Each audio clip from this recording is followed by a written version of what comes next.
Welcome to the NBA Coast to Coast podcast brought to you by thelines.com. Coming to you from the West Coast, Josh Lander, joined by Nate Weitzer. He's on the East Coast, and we are looking at the second of the three games here in the NBA playoffs on Thursday night. We got the Grizz back at home.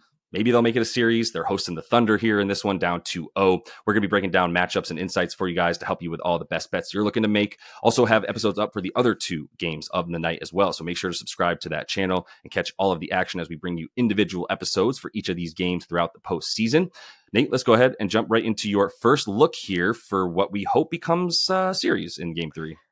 Yeah, exactly. I hope the Grizzlies will score a lot, but I know the Thunder are going to score. So over 59.5 in the first half seems to me a good number. They're averaging 67.8 in the first half against Memphis this season, 4 meetings, 61 plus in all of those. And then a tick up in the postseason here, 69.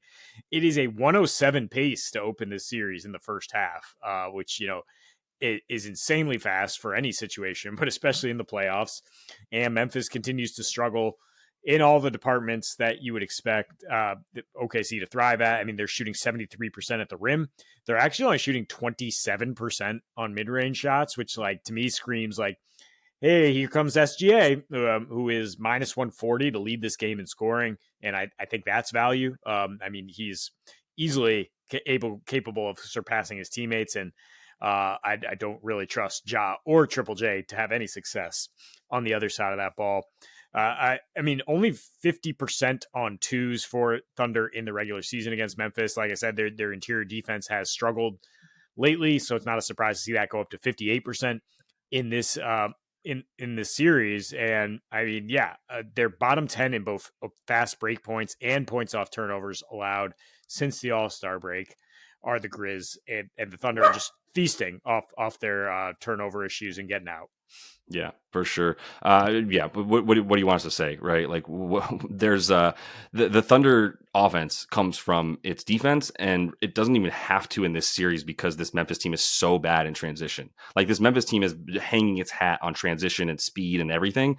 And the Thunder are but we're better on both ends of the transition floor than you are. Your defense is 5th worst in transition. Ours is number 1, and we can score in transition better than you. So, I'm going to go ahead and agree with you that the Thunder will keep scoring. And I think Memphis does come along for the ride a bit more than they have because they're at home and it's Game 3, and that's the only reason I'm giving them the benefit of the doubt. But that does force the Thunder to at least push the case a little bit more. And you're going to get plenty of Caruso too, by the way. He definitely has some really strong impact on speed and pace of play, as we'll continue to see for him. But the reason that I'm actually taking this next bet is largely predicated on the speed of this game and the transition, and that's Jalen Williams with no Y.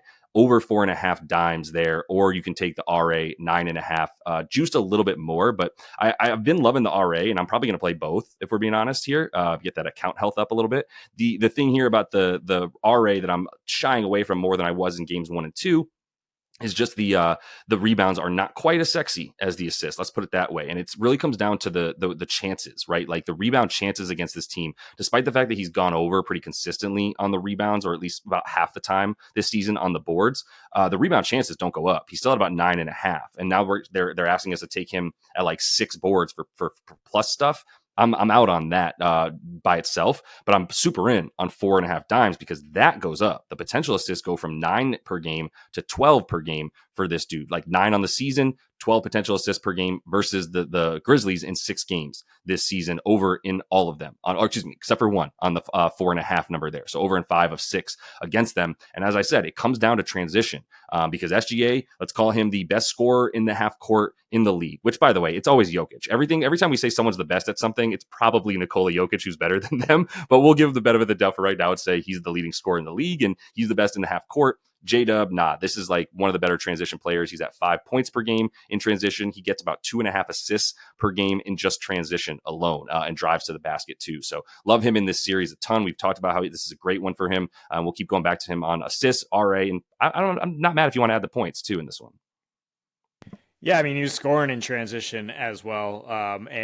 Like we talked about prior to Game 2, it's sort of a series for SGA to build the other guys up, his two co-stars. Not surprising to see you go for each of them here with some props because SGA pacing himself, expecting probably some tougher challenges in the next 2 rounds. And J Dub happy, all these guys are happy to pile on Memphis because they run their mouth plenty, including Ja Morant. So I mean, under 35.5 PRA to me is pretty damn high for based on what we've seen in these first two from Ja. Really, if you've watched all 6 meetings with OKC this season, you would have trouble getting there in terms of expecting him to bounce back. I mean, it's like, yeah, they're coming home. He's the leader of this team, but if you watch his body language to open game two, it was really troubling. It was just like kind of mopey and just like, why am I on this team playing the other team that is so much better than us and they can defend me so well? I hate this. I want to go home. So I don't expect the petulant young Ja Morant to come out on fire here in game three. Kind of a front runner player, to be honest, but it's just a brutal matchup for anybody, any lead ball handler, as we've talked about a lot. Now in these 6 meetings, he's averaging 20 a game against OKC, only 29 PRA, and it's not for lack of usage. He's at 32% usage. It's for lack of making actual shots or getting the free throw line. He has a 91 offensive rating, 44% true shooting in these matchups. He's actually slowed down in the playoffs. It was 2 years ago that he was last in the playoffs, but under in 4 of his last 5 now. If you include the end of that Lakers series, he has a 91 offensive rating in all these playoff games. Not really one for the half court game is Ja Morant. Like, he's not a good 3-point shooter, 27% from 3 in these last 5. And he's only getting the line 3.8 times a game in them and not even hitting his free throws. It's 64% in those. And OKC is not going to foul you. They've got the last line of defense, and then they've got all those guys to throw at him on the perimeter and slow him down. Yeah, I mean, all I can think about with Ja in these situations is just like front runner. Totally, it's what you said. I mean, when things are going well, that man is happy to just be, chucking fake grenades into the crowd or whatever he's doing. And when he's not, man, like Desmond Bane takes over. And this is a terrible series for Bane as well, for both of them. So it sucks that you can't really feel good about either of them. But that is why they're down 2-0, losing by an average of like 30 points per game. But let me close it out with another Thunder guy here. Looking at Chet. Nate, Chet is better than Triple J. That's what it comes down to. He's better than Jaren Jackson Jr. It's his second year in the league. He's better than it. Straight up. He's a better rebounder. That's unquestionable. I definitely give him the nod in scoring. I 100% give him the nod when it comes to passing. But this one is going to be about the boards for me. So I'm going to take him over. I'm going to just take him 10 plus in this one. The double-double, also plus 120. He's getting 10 points. Like, let's put it that way. He has killed this team. He has played 2 games with 21 minutes exactly, and he has 18 rebound chances in both of those games, and he has 9 and 10 boards in those games.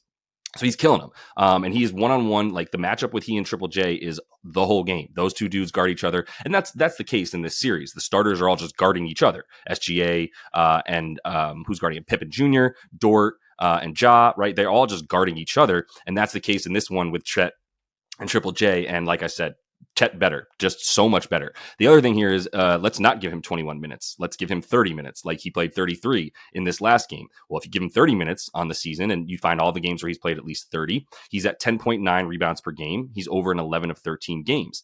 Even if we don't get that, we get 28 minutes per game. He's still at 9.8 rebounds per game in that situation as well. And the thing here too for the rebounds is I'm going to give him a little bump up because he's averaging on the season about 16, 17 rebound chances when he gets 30 minutes.